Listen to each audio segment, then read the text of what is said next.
I think there are a large group of patients who progress on chemotherapy, whose tumors are growing on frontline chemotherapy, in which immunotherapy should be considered the standard of care. These are patients in which they've received 4 cycles of chemo, they then go on to get maintenance chemo, and they're doing very well.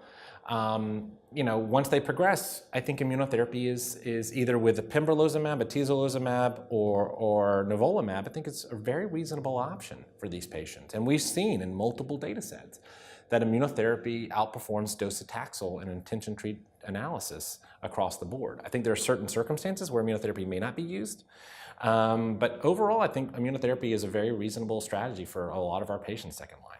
As a patient who is rapidly progressing with a low PD-L1 score in frontline, this is a patient that I may consider with docetaxel ramucirumab. Or a patient with a low PD-L1 in which who's very symptomatic after first line. Again, this is a consideration where immunotherapy may not be the best drug. Could be, depending. Treatment decisions have to be individualized though. So this is a scenario where I would consider using that docetaxel with an anti-angiogenic strategy.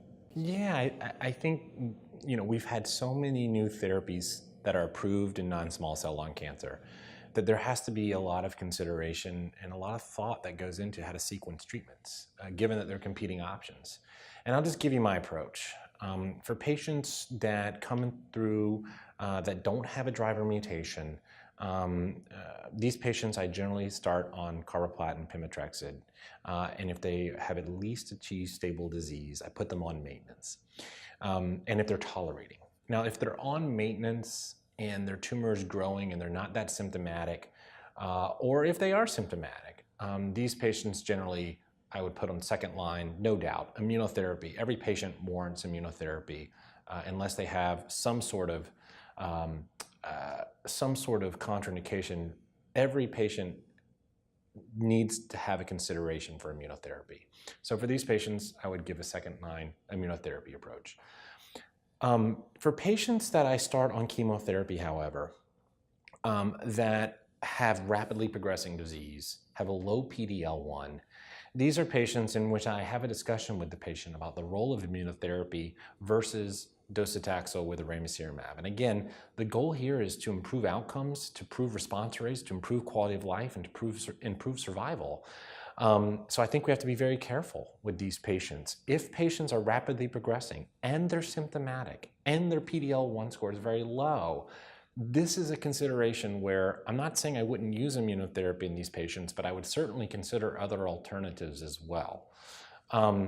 If I use bevacizumab up front, and I do that from probably 10 to 15% of my patients, then if patients are progressing and rapidly progressing, that's a consideration, again, for docetaxel ramucirumab. For patients who aren't rapidly progressing, second line immunotherapy. And even for patients who are on maintenance, whose tumors start to go quickly, these are patients I would still consider immunotherapy for second line.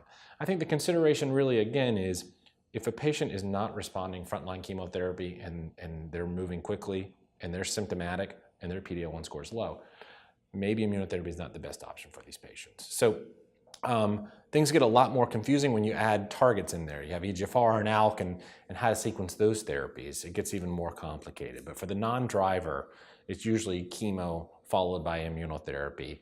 But in certain circumstances, I will use chemo if they're rapidly progressing, followed by more chemo.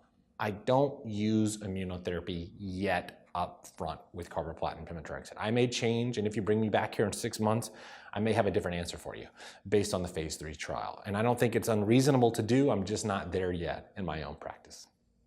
No, I would just say in closing that we're in a very exciting time. And I've said that before, we're in a very exciting time. We really are now in a very exciting time for lung cancer. Not just with the incorporation of immunotherapy. I think we're starting to just scratch the surface with immunotherapy and trying to understand how to harness the immune system against cancer is something that we've been trying to do for 30, 40, 50 years. And we're finally figuring out, okay, there's a way to do this.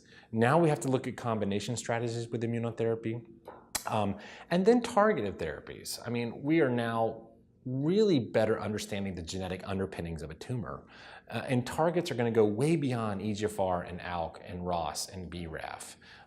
Comprehensive genomic profiling is now inexpensive, it can be done, and we're going to identify more and more targets that we can then give genotype-driven therapies for. So I'm very excited on the two fronts. It's a very fascinating time. And then the final thing I'll say is the whole idea of liquid biopsies. This is not something that we talked about in this discussion, but using liquid biopsies to make treatment decisions, not only in the refractory setting, but also up front and even as early detection is very promising.